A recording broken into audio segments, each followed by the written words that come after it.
Hello again, everyone. Welcome to Sunday School Class with Ricky. I am Ricky Williams, and welcome to our lesson today. If this is the first time you are with us, welcome, and of course, we are glad to have you back if you are returning as well. We are in the midst of a series that we are calling Biblical Biographies, where we are looking at the biographies of some of the people who are mentioned in the Bible and who are also mentioned in secular history, and we're sharing their stories. In our last lesson, we took a look at Pontius Pilate, the Roman governor, who you all know was the governor at the time of the execution of the Lord Jesus. And at that time, I showed you a list of the Roman governors from the beginning AD 6 up until AD 66, when the Roman-Jewish war started. And we saw the list of governors, and I said at the time that apart from Pilate, you would probably also recognize two other names on the list. And that's because these names, the names of Felix and Festus, are mentioned in the book of Acts. Today, we will be looking at the man who is simply called Felix in the book of Acts in the Bible, and we'll be looking at his story. Now, Marcus Antonius Felix, he is one of the most intriguing figures in the New Testament. He bridged the worlds of the Roman imperial politics and early Christianity. As the Roman governor of Judea from approximately AD 52 to AD 60, Felix is best known for his role in the trial and imprisonment of the Apostle Paul, as recorded in the book of Acts. Yet, his story is also richly documented in secular sources, including the works of Josephus, Tacitus, and Suetonius. And there are also lots of archaeological finds, such as coins and inscriptions, that document his rule as well. So today, we will delve into the details we have of the life of Felix. So, let's study together.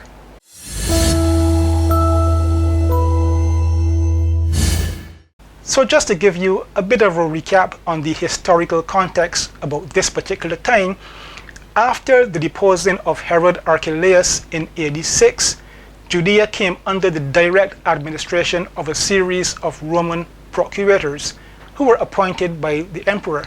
These are also known as governors.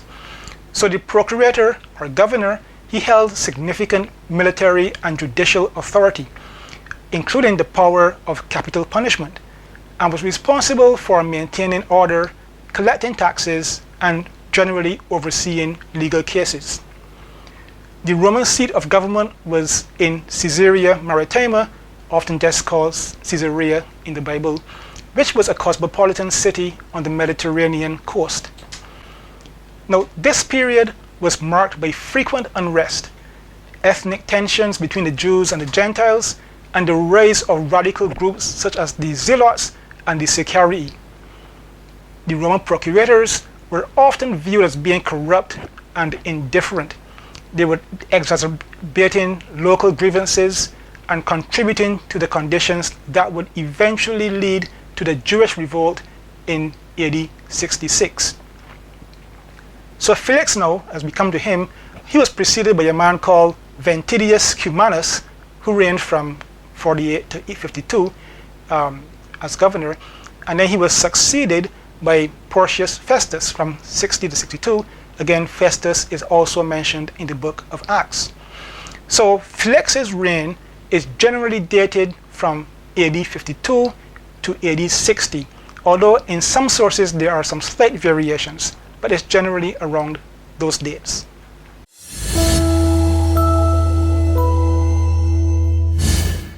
So let's speak about now the secular historical outline of the life of Felix.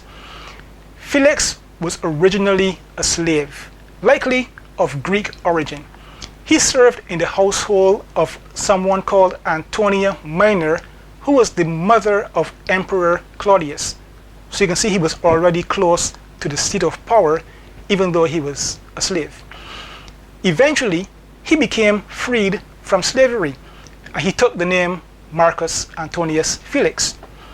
He had an elder brother whose name was Marcus Antonius Pallas, and his brother Pallas became a very powerful freedman and was actually the secretary of the treasury under Emperor Claudius. So he wielded immense influence at the court. So Pallas's favor, Pallas being of course Felix's brother, but Pallas's favor of Claudius was instrumental in Felix's being appointed to high office, first as a military commander and then as procurator of Samaria and eventually all Judea. Felix was appointed the sole procurator or governor of Judea in AD 52, following the recall of Cumanus, who we mentioned earlier. And this was likely at the suggestion of the high priest Jonathan, and of course through his brother Pallas's advocacy. Now, his appointment marked a significant social ascent, as he became the first former slave to govern a Roman province. So then, Felix's administration was characterized by harsh measures against bandits, against insurgents, and against the messianic movements of the time, including the suppression of the Egyptian and his followers. He is mentioned in Josephus, but he's also mentioned, interestingly, in the book of Acts, chapter 21 and verse 38. This, I'm referring to this Egyptian prophet. He's actually mentioned in the book of Acts, and Felix was responsible for suppressing his rebellion. He captured and sent to Rome a man called Eleazar, who was a notorious robber leader at the time, and Felix is known for having crucified several other Jewish people who were involved in rebellion. Felix also used the Sicarii, which were the dagger men who were assassins. He used them for his own purposes, notably the assassination of the high priest Jonathan. Now, Jonathan, just to give you his story, he had initially supported Felix's appointment, but eventually he became a critic of Felix's governance. Felix, resenting Jonathan's admonitions, orchestrated his murder by bribing one of his trusted associates, and he arranged for him to be assassinated during one of the festivals in the temple. Now, this act of political violence contributed to a climate of lawlessness, impunity, and instability in Israel, as assassins began to operate openly during public festivals.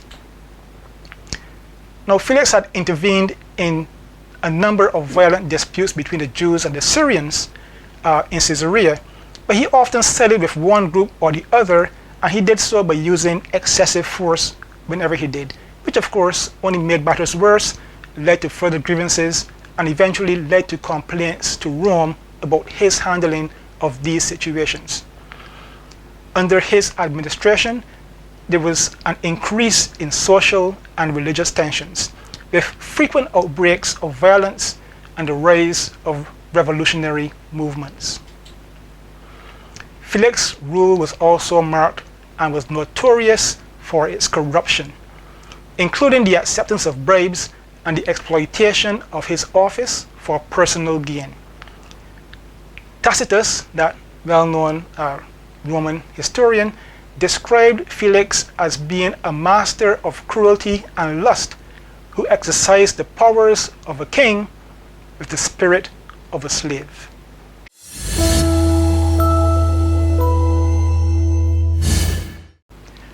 Let's speak a little bit now about Felix's personal life, his marriages and his family ties, which is also quite interesting. Felix was married 3 times, each time to women of royal or noble lineage. His most famous wife, Drusilla, was the daughter of Herod Agrippa I, and her father was called Cypros. She was the sister of Herod Agrippa II and Berenike. All these people are mentioned in the book of Acts, you will recall. So Drusilla was originally married to Azizus, king of a place called Emesa. But Felix was captivated by her beauty and he persuaded her to divorce her husband and marry him, which of course violated Jewish law. They had a son, Marcus Antonius Agrippa. Unfortunately, he died in the eruption of Mount Vesuvius in AD 79. Through Drusilla, Felix was linked to the Herodian dynasty, of course, which you know played a significant role in the politics and religion of 1st century Judea. These connections added complexity to his relationship with the Jewish population, and also, you would note, to his interactions with the Apostle Paul. Secular historians and Jewish sources consistently portray Felix as being corrupt, cruel, and politically opportunistic. Tacitus says he thought he could do any evil act with impunity. He practiced every kind of cruelty and lust, wielding the power of a king with all the instincts of a slave. We quoted that part earlier. Josephus says his administration was a reign of anarchy, marked by violence, assassination, and the breakdown of order.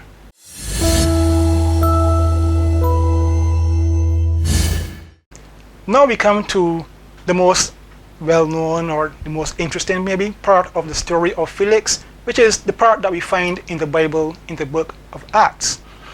This of course has to do with the arrest and trial of the Apostle Paul. So just to give again some quick background on this, Paul was arrested in Jerusalem after a violent mob accused him of profaning the temple. That's found in Acts 21. The Roman commander, a man called Claudius Lysias, he intervened to protect Paul after he discovered that Paul was a Roman citizen. That's in Acts 22. Paul was taken into custody, and while he was there, a plot to assassinate him, Paul, was found out by Lysias, and this prompted Lysias to transfer him under heavy guard from Jerusalem to Caesarea, which was of course the seat of the Roman government at the time. And he wrote a letter explaining Paul's case to Felix, and that's all found in Acts 23. So now Felix receives Paul and agreed to hear his case after his accusers arrived to Caesarea as well. And so he ordered Paul to be held in Herod's Praetorium. Again, Acts 23, you'll find that story. So now, 5 days later, the high priest Ananias, with some elders and a lawyer named Tertullus, arrived to present charges against Paul. This is in Acts 24. Tertullus, very eloquent and clever speaker, he accused Paul of being a troublemaker. He accused Paul of stirring up riots and leading the so-called sect of the Nazarenes and attempting to profane the temple. So Tertullus' speech was filled with flattery and lofty language, praising Felix's leadership, despite, of course, Felix was actually reputed to be a fairly brutal and cruel person. But then it became Paul's turn to speak.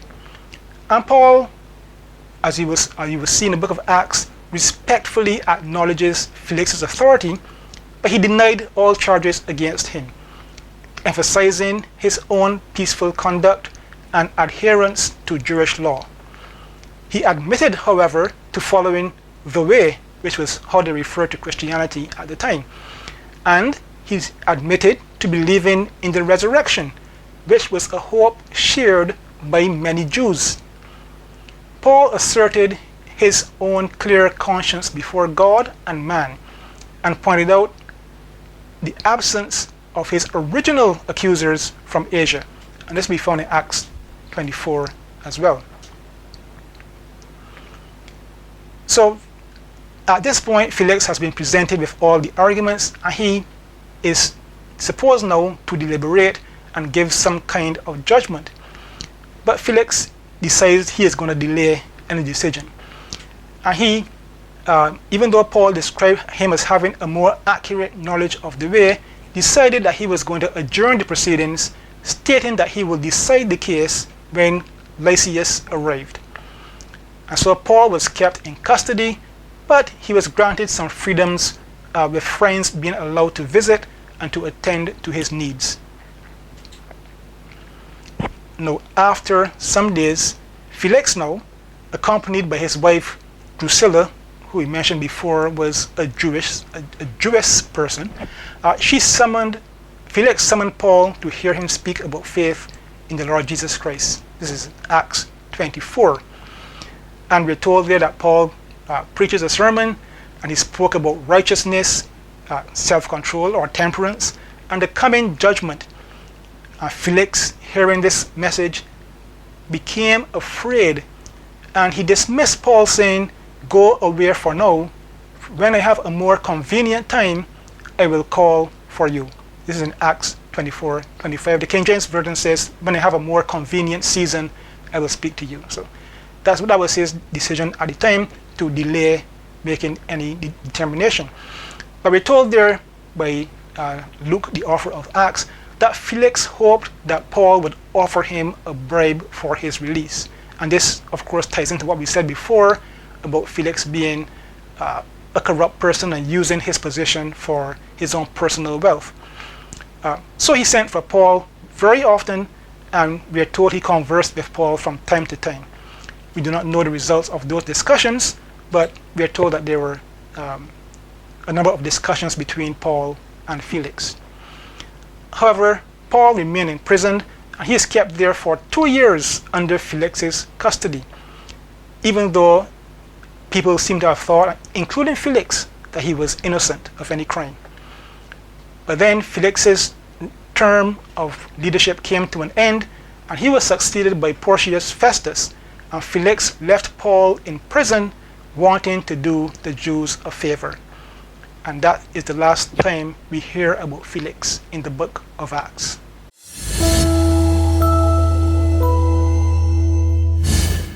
Now, as I like to do normally, let's look at the archaeological evidence that tells us about the existence of this man called Felix.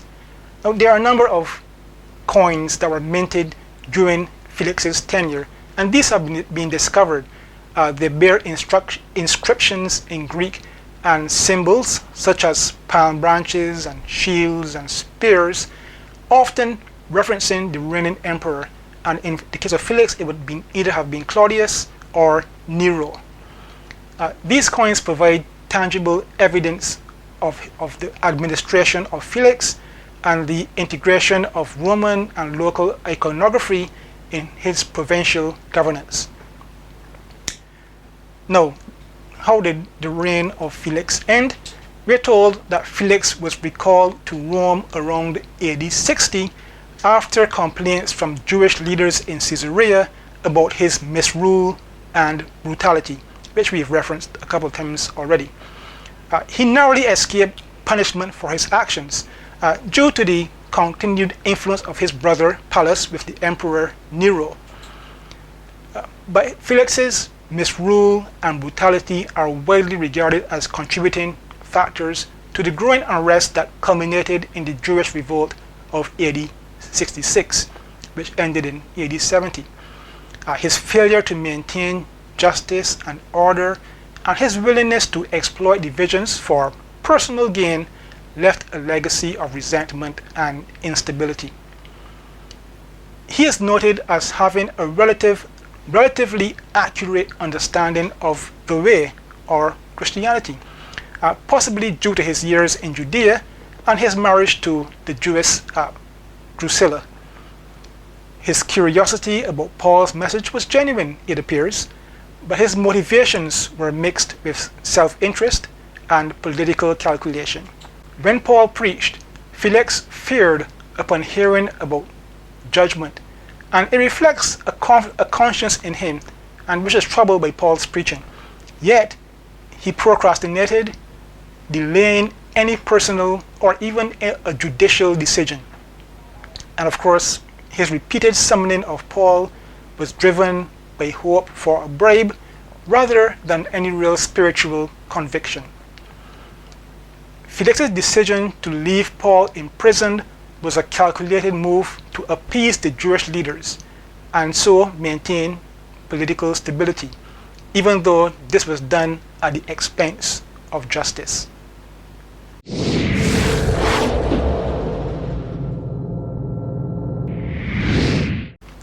For today's lesson, I just want to use a simple illustration from the life of Felix. There are so many things we could talk about Felix. You've seen the examples that we've given about his cruelty, his injustice, his fear, his trembling at the preaching of Paul. But we'll just leave those for another time, probably, and just give a simple illustration about Felix, because we are told that he was born a slave, eventually being freed and rising to become what I'm calling a sovereign, a governor of Judea. So from slave to sovereign. I just want to use that as an illustration of our lives as Christians, because we are told in the epistles of Paul, in the book of Romans in particular, how we as Christians were, before we were saved, the slaves of sin. We were kind of slaves to sin, meaning that we had to obey sin. But we got saved. We trusted in the Lord Jesus, and He delivered us from that. And we became free. We became free people, free from the bondage of sin and sinful acts. But not only that, we're told that now as Christians, because of what Jesus Christ has done for us, we are now sitting in heavenly places with Christ, and we are heirs and joint heirs with Christ. And so many other wonderful things we are told about ourselves. We are a kingdom of priests. And so we too have gone from being slaves to being sovereigns, not rulers of this world, but being elevated spiritually in Jesus Christ.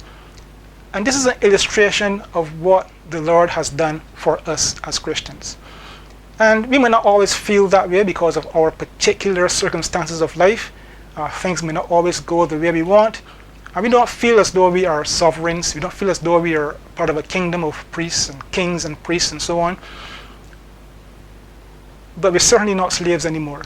And we don't have to follow the dictates of sinful acts in our lives. We can be free because we have been freed by the Lord Jesus Christ. And we have been made heirs and joint heirs with Him. So let's remember that. Let's celebrate what Jesus has done for us, even as we see the example of Felix, who became a free man and then who became a sovereign, even though he misused that position. We won't do that, of course. We will trust and follow the Lord Jesus Christ as the sovereigns He wants us to be. And so let's remember that. Remember what the Lord has done for us so that we can rejoice. And even when things are looking bad to us because of our circumstances, we can rejoice in what the Lord has done for us and what we know will come in the future. So, from slavery to sovereignty, that's the testimony of a Christian. And it can be your testimony as well. If you're not a Christian, that indeed can be your testimony. Freed from the shackles of sin to become an heir with the Lord Jesus Christ, the Son of God. And that can be you. Trust in Him. For God so loved the world that He gave His only begotten Son, that whosoever believes in Him should not perish, but have everlasting life. We trust that you would believe on Him and receive that great gift of salvation. I trust you've enjoyed this study on the life of Felix. Sure, some of it may have been new to you. We trust that it was instructive as well in your own life. Look forward to seeing you in our next class. We'll be looking at another person who is mentioned in the Bible and mentioned in secular history as well. I hope to see you then. Until then, God bless you.